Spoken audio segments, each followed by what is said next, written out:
This post was written by a girl who's a rich kid, but not much else is known about her. Here's the post. I once saw a post on Tianya by someone named Zuo Yang, who claimed to have tried every ghost summoning game out there.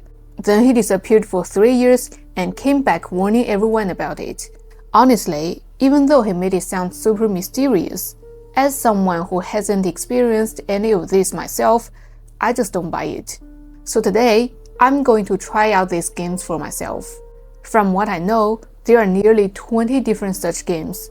So I'll start with the most well-known one, the Pen Theory. This game usually requires 2 people, so I invited my cousin to join me. At midnight, we found a bedroom we rarely used, turned off the lights, and closed the door. We set up a table with a pen and a piece of paper. The paper had words like yes, no, names, numbers from 0 to 9, rich and poor, and I also wrote entrance and exit in the corners. Once we were ready, we put the pen tip on the entrance, crossed our hands, and quietly chanted, "Pen Theory, we sincerely invite you." For safety reasons, I won't go into too much detail. We kept chanting, and after about 10 minutes, nothing weird happened. The pen just stayed at the entrance. I started feeling impatient and wanted to laugh. It felt kind of silly, but we didn't plan to give up.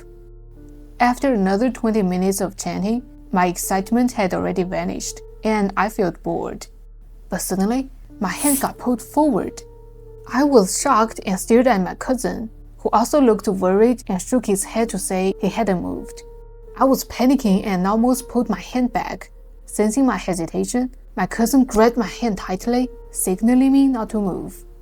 I was breathing heavily. My hand felt weak, and that's when the pen started moving again.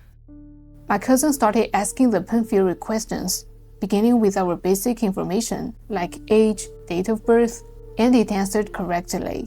But since my cousin already knew those answers, I began to suspect he moved the pen, just trying to scare me. So I asked about my great-grandfather's birth year. The pen first circled a 1, then a 9, then a 3, and finally a 5. But I wasn't sure about it, since I didn't even know when my great-grandfather was born. Eventually, we ran out of questions, so we quietly recited the farewell chant. After the pen stopped moving, I let it go, not sure what to do next. After the ritual, we slumped on the couch to recover. I didn't know how to explain that phenomenon, and my mind was in a complete mess. The next day, I also called my grandparents to ask about my great-grandfather's birth year, and it turned out to be 1935. I was shocked. Did we really summon the Pen Theory? Or did my cousin actually know my great-grandfather's birth year? But that seemed impossible.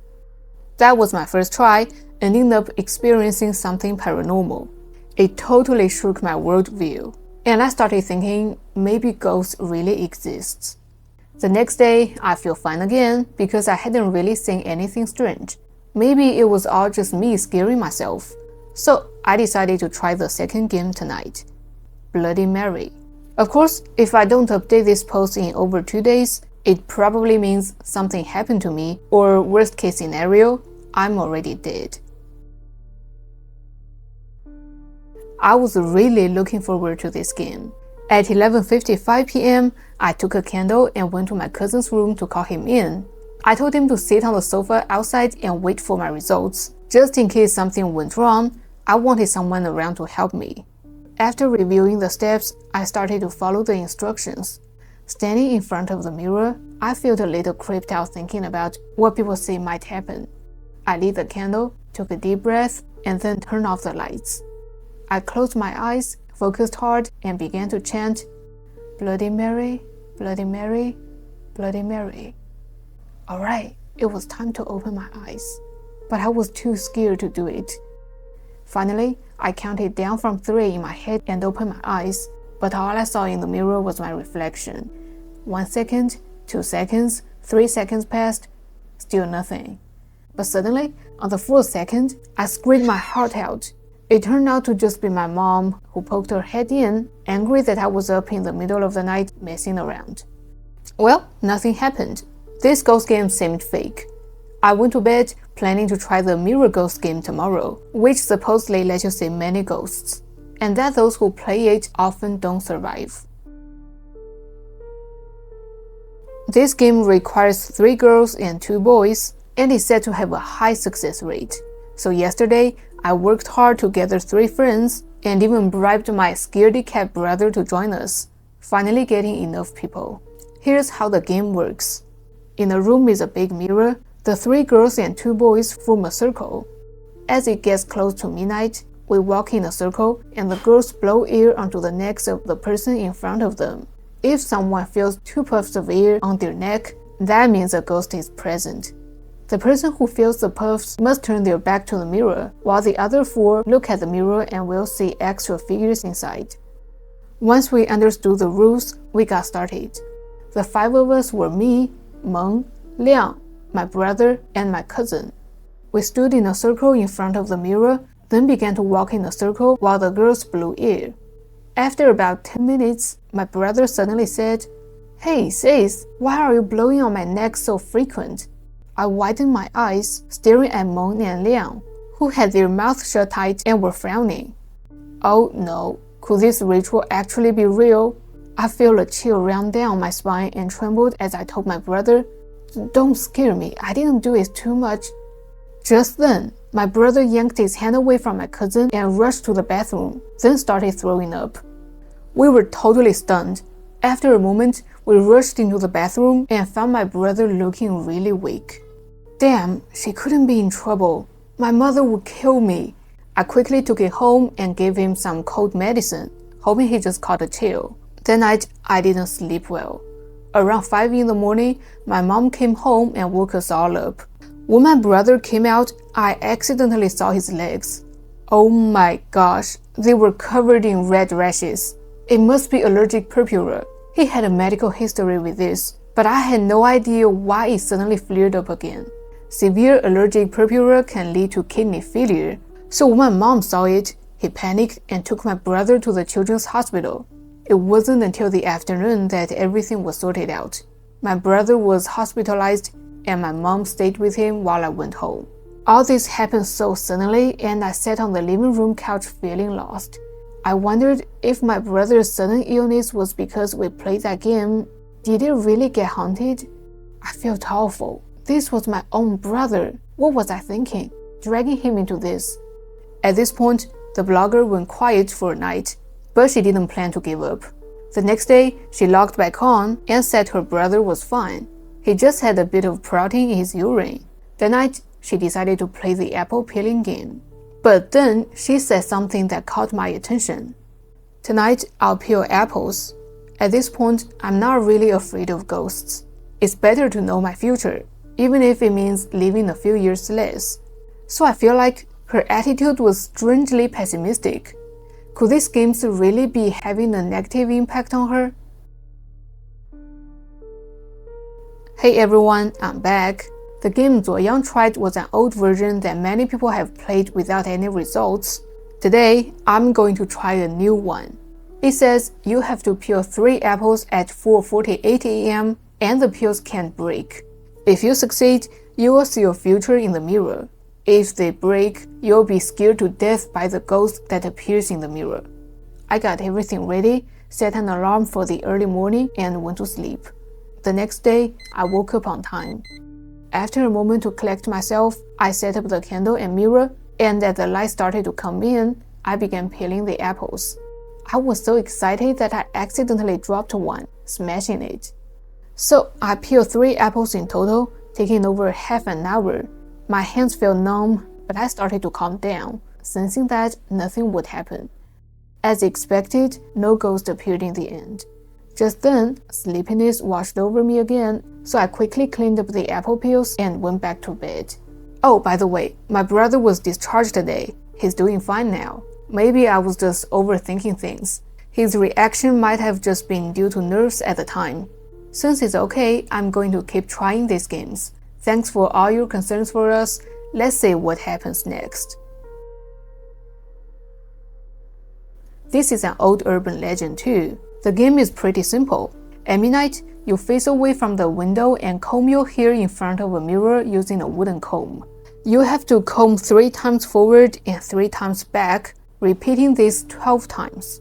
Then you might see another version of yourself behind you, but whatever you do, don't turn around. You can ask it questions and it will answer, but it will try to tempt you to look back. Don't trust it, or you could end up dead. Once you finish asking your questions, you have to break the mirror, and it has to be done in one strike for the ritual to count. So at midnight, I got a small comb, found an empty room, set up a small table facing the window. When the clock struck 12, I turned off the lights and opened the window.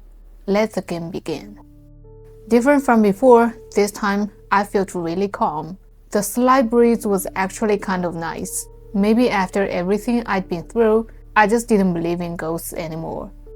I kept combing, 3 times forward, 3 times back, 12 times in total, but nothing happened. After waiting a few minutes, still nothing. What a joke. So I finally go to bed. But in the middle of the night, I thought I heard a woman singing. Oh my gosh, what's going on? I woke up immediately. There really was a singing voice. Was it my neighbor? After about a minute, the singing stopped, and I started to doubt whether I was hearing things or if I was just really tired from staying up late recently. The next day, I asked my brother and cousin, but they said they hadn't heard anything. Damn, could it be that I'm the one going crazy? I initially thought it needed to be played at midnight, but after checking, I found out it can be played at any time, though it's better in the afternoon when the energy is heavier, making it easier to attract spirits. So I decided to play the corners game tomorrow afternoon. Just now, my cousin called to say she's coming over tomorrow. Perfect. It'll be me, my brother, my cousin, and my sister. Exactly 4 people. See you all tomorrow afternoon. I'll update you with the results afterward. It's July 17th, 10:16 a.m. now. Guys, I have to tell you something strange. I went to bed early last night, around 10 p.m., but at 2 a.m., I suddenly woke up and heard a faint flute sound. It was really clear, and there was also a sound like sawing wood, but there was no construction nearby. I just couldn't understand it. At that moment, I was pretty calm, but then my dog started barking loudly. It was so loud it made me really tense. I suddenly thought maybe the ghost games had summoned something, and I regretted it instantly. I was sweating all over, huddled against the wall. After about 5 minutes, the dog stopped, and the flute and sawing noises faded away, making my heart settle again. Okay, now let me share with you the result of the corners game. This afternoon, I gathered my brothers and sisters to join in. I even lied to one of my cousins, telling her it's a game to summon deities that can grant wishes. I also promised to treat them to a hot pot after as compensation. The corners game we played was a bit different from the one Zuo Yang played. The process was the same, but instead of tapping shoulders, we used a ball because the ball version is said to be easier to see ghosts. I found an old basketball, closed the windows, and drew the curtains, and at noon, we started. I was the first to act. I said, "I'm moving," and ran toward my brother with a soft basketball. He passed it to my cousin, who passed it to my sister, and it went back and forth until my sister was about to reach an empty corner. Just like us, she said, "I'm moving," and the first round ended. We kept this going, and after 4 rounds, the last "I'm moving" left the room in silence. Nothing happened. We turned on the lights, sat on the couch, and each drank a can of Red Bull to relax. Honestly, I felt a bit unsatisfied, so I decided to do it again. My cousin frowned and said, "Are we really doing this? It feels kind of scary, not like we're summoning deities." My brother and I exchanged glances and reassured her. "It's just a game. After this, we'll go eat hot pot, no worries." Eventually, she reluctantly agreed to give it another shot. This time, I decided to light some candles instead of using the ball and followed Zuo Yang's method of tapping shoulders, coughing in the empty corner. I set the candles on the floor to form a rectangle, and we began again. I started off walking toward my brother, and we kept going. After 4 rounds, nothing happened. Just then, my cousin suddenly went a bit wild. She ran up to the candles, picked one up, started chewing it, and then threw it down kicking the door hard and turned around to glare at me, saying, "I hate you," before running off. Oh my god, her furious expression shocked the three of us. I hadn't done anything wrong to her. We always got along well. Why was she saying that? Did she realize we were summoning something? But even so, why would she eat a candle? We quickly followed her outside. She was lying on the couch with her eyes closed. I carefully approached her, calling, "Sasa, Sasa, are you okay?" She suddenly opened her eyes, sat up, and stared at me, asking, "Sister, is it over?" "Yes, it's over." "Did the deities come?" No deities. It was all just a scam. Let's just go out for dinner." And with that, the game ended. After what happened with my cousin yesterday, I was hesitant to play again. But I thought it would be a shame not to. So I decided to play alone this time, leaving the kids out of it. This game has to be played on a full moon night at midnight. You'll find a deserted alley and face your shadow while walking forward, saying your name with each step. When you reach step 13, you will see two shadows on the ground, your own and the ghost you summoned. This ghost will help you with one thing, but will ask you for a favor in return. But if it's a vengeful spirit, well, you're on your own. There are not many alleys around here, so I found a road close to home, just a 3-minute walk. But this road is weird. There have been a lot of accidents over the years. Just a few days ago, an old man was killed here, and I saw the blood still pooled by the roadside. It was seriously creepy. But I thought scientifically, it's just a blind spot at a 3-way intersection. Of course, accidents happen. That night, there was no moon and it was drizzling a bit. I walked a few steps before realizing no moon means no shadow. If a ghost shows up, how would I even know? But then I thought maybe I still feel something, so I continued. With each step, I said my name. It was pretty eerie. Every little sound made me shiver.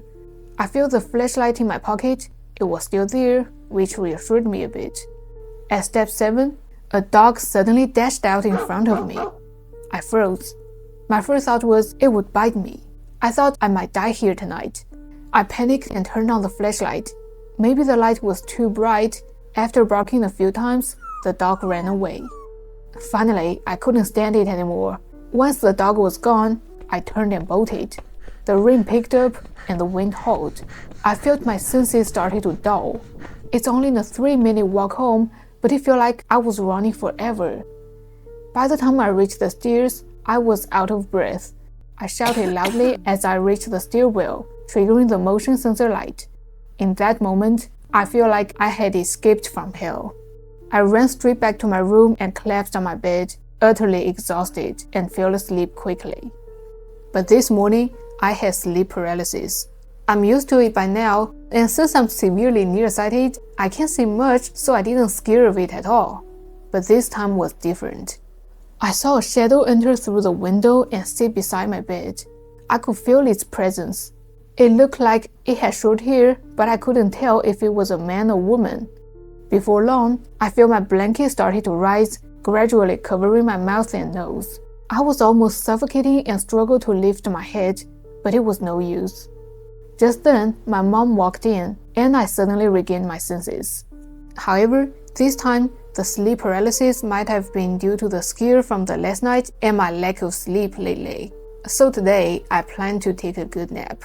I was sleeping in the same room where I played the pen spirit game, and around 3:30 p.m., I woke up from a particularly vivid nightmare. I won't go into details, but the last image was a huge mouth lunging at me while my hands were bound, making me unable to fight back.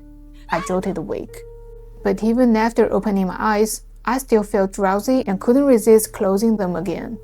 Terrifyingly, the moment I shut my eyes, a hand shot toward me, waking me up again. I couldn't sleep anymore. Who knew what would happen if I did? I quickly got up, splashed cold water on my face, and recorded everything. On September 28th, at 4:11 p.m., the OP made her final update before disappearing completely. Unlike Zuo Yang, she vanished completely and never returned. Here's what she wrote in her last post. My mother thinks it's because we bought a new house with bad feng shui that all this disaster started, but I'm not sure. Our home feels like fragile glass, ready to shatter at any moment. I know for sure that I won't live to old age. Either I'll end up in prison for murder or take my own life. I can't have a happy family anymore. I have a pearl necklace that supposedly sucks blood. I've been wearing it. Every day, I feel dizzy and have lost so much weight, looking like a skeleton. My neighbors and friends think I have a terminal illness. Honestly, I feel heavy and filled with resentment, and I hate them. I will kill them one day. The post abruptly ends here. From her few words, we can gather some information. First, the OP's family has faced some changes tied to supernatural events, prompting her mother to suspect their house had a bad feng shui. Second, the OP's mental state seems severely troubled, filled with negativity and thoughts of harming herself and others, which are characteristics often seen in someone haunted by spirits. So I thought, while she might not have successfully summoned anything during her games, her actions likely attracted some negative entities that have been following her, affecting her entire household. The OP knew it very well, but at this point, she felt powerless, and both her bodies and mind began to weaken gradually. I can't stress this enough.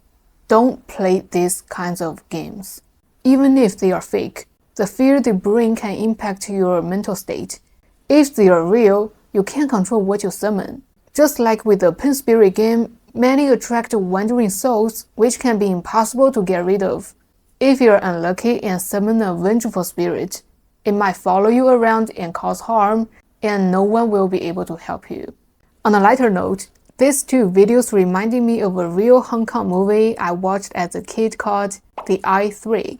It's a horror comedy that's genuinely funny and terrifying, featuring authentic Chinese horror. If you're interested, you should check it out. So that wraps up this video. Feel free to like, subscribe, and comment. See you next time. Bye bye.